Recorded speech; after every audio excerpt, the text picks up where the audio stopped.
Hello mga kayaman! Gusto mo bang makapunta sa Australia?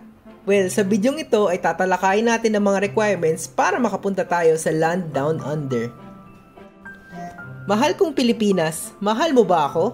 Ayan ang mga katagang binibigkas ni Jay Mara sa kanyang bagong kantang Mahal Kong Pilipinas.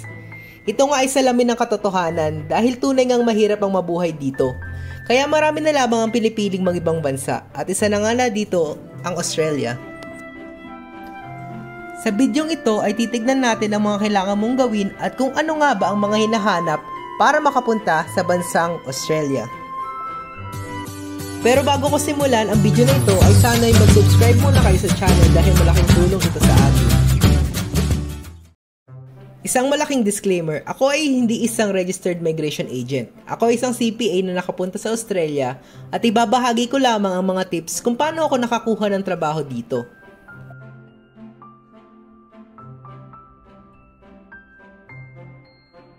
Step 1. Alamin ang iyong skill set o work experience. Pwedeng ikaw isang chef sa Pilipinas, butcher, or isang professional.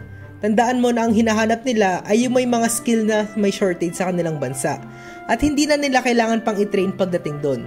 Kung nais mong magtrabaho ay dapat may sapat kang kaalaman, experience at pinag-aralan sa papasukin mong trabaho.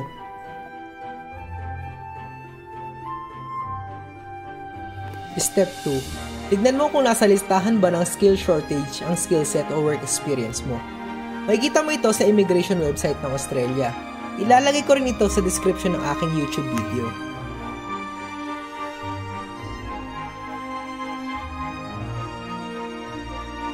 Sa video na ito ay makikita mong tinitignan natin sa skilled occupation list ang mga available na trabaho para i-sponsor ng mga Australiano. Maaari mo itong i-search sa button o hanapin sa listahan ng isa-isa. Kung wala dito ang iyong trabaho, ay ibig sabihin hindi ito available for sponsorship sa Australia. At maaari kang mag-antay kung ito ay magiging available. Mamaya ay tatalakayin natin ang mga assessing authority sa listahan dahil isa rin yan sa mahalagang dapat mong malaman. Step 3. Meron ba akong 2 years experience? Kagaya nga ng sinabi ko kanina, ang hinahanap nila ay yung meron ng alam sa gagawin at hindi na kailangan pang i-training. Kaya, ang hinahanap ng immigration ay merong at least 2 years experience sa kanilang trabaho.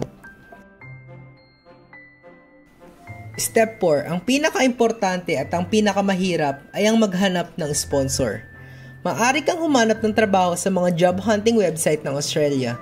Madalas sa mga website na ito ay may country filter at iset mo lang sa Australia. Ang pinaka-common na website sa kanila ay ang Indeed, Seek, LinkedIn, Facebook, Gumtree at Adsuna. Ngunit sigurado kung marami pa dyan ang mga classified ad website ang maaari mong itry. Ilan sa mga keywords na pwede mong isulat ay ang iyong trabaho plus sponsorship keyword. Try lang ng try, malay mo naman matanggap ka.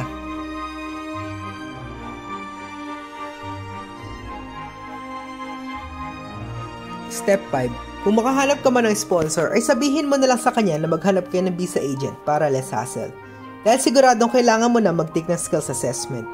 Ito yung sinasabi ko kanina, yung mga assessing authority na depende sa iyong trabaho para patunayan na may sapat kang kaalaman o experience sa iyong work. Madalas hinahanap dito ay mga certificate of employment mo sa trabaho. Katunayan na tinapos mong pag-aaral o mga katunayan na pumasa ka sa board exam. Siyempre, iba-iba ito depende sa trabaho. Ngayon, kung pumasa ka na dito, siguradong konti na lang yung problema dahil kailangan mo na lang gawin ang mga task na required ng immigration tulad ng medical exam. Kung sakali mang makahanap ka ng sponsor, tignan mo kung legit ito. Hanggat maaari ay dapat sila ang magbayad or at least hati kayo, huwag kang magpapaskam. Yun lamang mga kayaman, kung sakali mang nakatulong ako sa inyo, ay sana mag-like and subscribe kayo sa channel natin. Salamat!